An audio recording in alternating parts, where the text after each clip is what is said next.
Good afternoon and happy Sabbath po sa lahat. Grabe no, nabusog tayo sa mga mensahe. Palakasan, di ba? Palakasan talaga, walang pahinaan dito. Our topic for this afternoon, I would like to share the offensive truth. But before that, shall we pray mga kapatid? Our gracious, kind, Heavenly Father, once again, we are blessed and highly favored for the opportunity that you have given to us. We humbly ask for the Holy Spirit for us to enlighten our minds, to understand the holy words that gives life and hope. Thank you so much for hearing and accepting our prayers. In Jesus' name, Amen. Okay, sabi ng Panginoon, Matthew 24:10, and then shall many be offended. Being offended means feeling hurt, upset, or resentful because someone said or did something rude, disrespectful, or in violation of your personal value. Okay? Quote and quote, personal value. But here in Christian journey, we don't have this personal value. It is the principles of Christ, mga kapatid. But we have to inline our personal values in the principles of God. Kasi may dalawa yan eh. Christ's righteousness and human rights. Yun eh, di ba? So, we are in Christ's righteousness.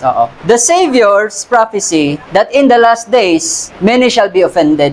Yun talaga yung prophecy ng Panginoon Jesus natin. And the Savior's prophecy forewarns us that family betrayal would be a sign to the last days. Sabi dyan sa Mark 13 verse 12, and the brother shall betray the brother to death. Diba? So, as it was in the very first tragic moment in family history, which is when Cain killed Abel, di ba? Yun yung pinaka-first family betrayal eh. Kasi pinatay ni Cain yung kanyang kapatid, di ba? So, bakit niya pinatay? What's the reason behind why Cain killed Abel? Why he became envy? Because he was, because Abel, he was doing the will of God. And Cain get offended. That is why he killed Abel. Cain killed Abel, mga kapatid. The offensive truth. Ano yung pinaka-offensive truth na nalalaman nyo, mga kapatid, sa Biblia? Utos ng Panginoon. Ito yon. Be ye perfect, even as your Father which is in heaven is perfect. Maraming na-offend nito eh. So sabihin, wala namang perfecto, bro.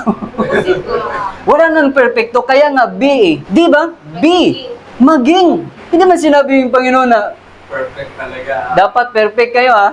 No. Parang ganito. It's one thing to aspire. Aspire. Yes. And another to be perfect talaga. Yes. So the reason behind why people get offended by these requirements is that they have lack of knowledge.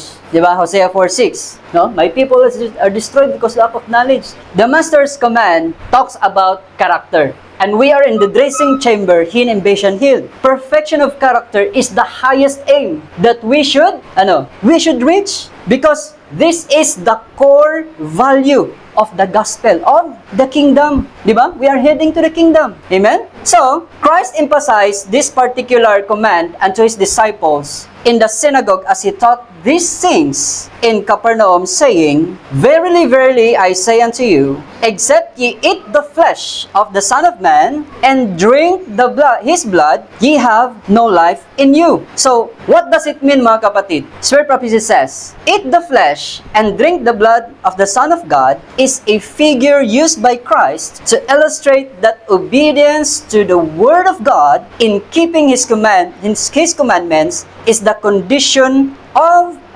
eternal life. So, in other words, mga kapatid, to eat the flesh of the Son of Man and drink His blood is doing the will of God.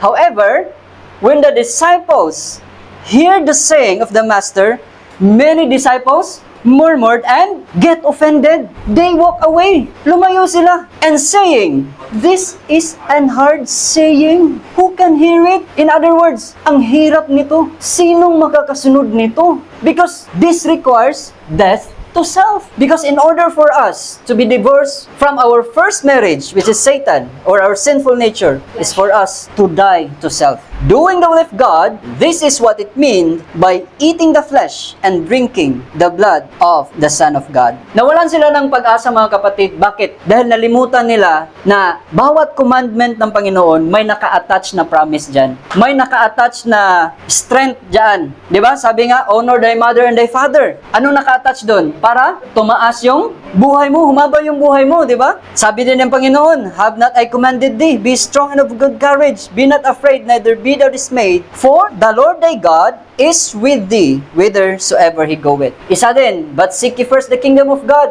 Ano naka-attach dun? And all these things shall be added unto you. The disciples, they forgot. Many disciples get offended. They forgot that Christ's command to be perfect in character. They forgot the promises of God. No, hindi sila naniwala na ang Panginoon, na magagawa ng Panginoon ang naayon sa kanyang kalooban. Di ba? We can do all things through Christ. So, patuloy tayo. Sino nakakilala nito?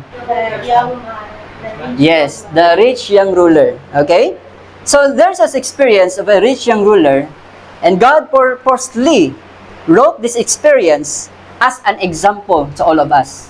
Amen? Hindi niya ipinasulat sa Biblia para ipahiya itong rich young ruler, but for us as an example. Okay? So, sabi ng rich young ruler, di ba, yung pinakatanong niya talaga, sabi niya, "Good master, what good thing shall I do that I may have eternal life?" Di ba? Jesus said, "Thou shalt do no murder, thou shalt not commit adultery, thou shalt not steal, thou shalt not bear false witness, honor thy father and thy mother, and thou shalt love thy neighbor as thyself." So the young man said unto him, "All these things have I kept from my youth up, what lack I yet?" Nagmalaki yung rich young ruler na, ginawa ko naman ito.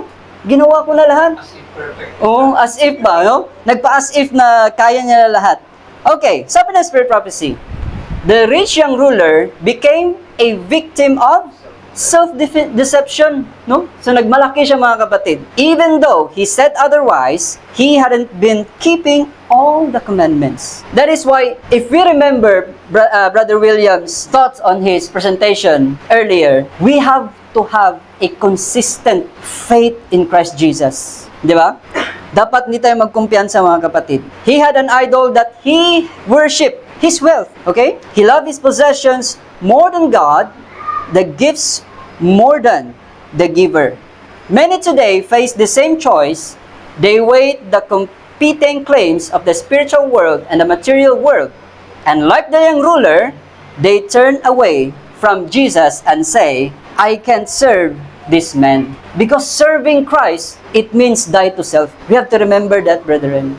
Serving Christ is to forget self, forget our own plans, our own ways. Di ba? Proverbs 3, "Trust in the Lord with all your heart, and lean not unto thine own understanding. In all thy ways, acknowledge Him, and He shall direct thy paths." Okay? So maraming nangyayari ganyan mga kapatid. Kasi pag ina-invite ng Panginoon ang isang tao, sinasabi, ang tanong dyan tatlo "Lord, what shall we eat? What shall we drink? What shall we wear?" Yun yung tatlong usual na tanong ng mga Christians Dito po sa atin, magpapalakasan tayo. We have to have a consistent faith in Christ Jesus by humbling down ourselves mga kapatid. Sino nahalala nito? Sino to? Sa gabi sila nag-uusap. Hindi, si Peter. Si Peter yan mga kapatid. So, on the eve of his betrayal, prior to his betrayal, Christ forewarned his disciples saying, "All ye shall be offended because of me." This night prior to his arrest mga kapatid. But Peter confidently and presumptuously declared, saying, "Lord, although all shall be offended, yet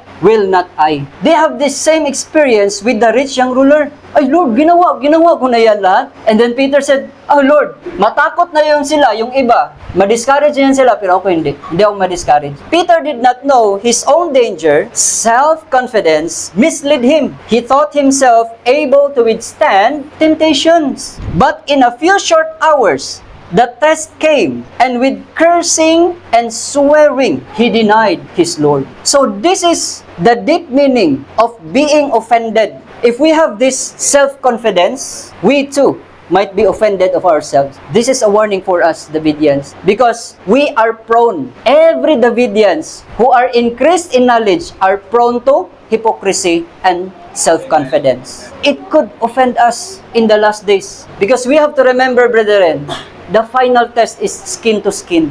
That is the final test. And no one could dare to say, Lord, I will stand. No. The rod says, all faces are paled. Self-confidence led him to the belief that he was saved, and step after step was taken in the downward path until he could deny his master. Never can we safely put confidence in self or feel this side of heaven that we are secure against temptation, because we are not yet still in the kingdom. Our heart are still a stony heart, brethren. So we have to humble down, to down low ourselves, pass under the rod with all the requirements that God wants us to comply. Okay, so yun na lang mga kapatid, and sana na-bless po kayo kahit sa konti nating oras. So may the Lord God bless us all.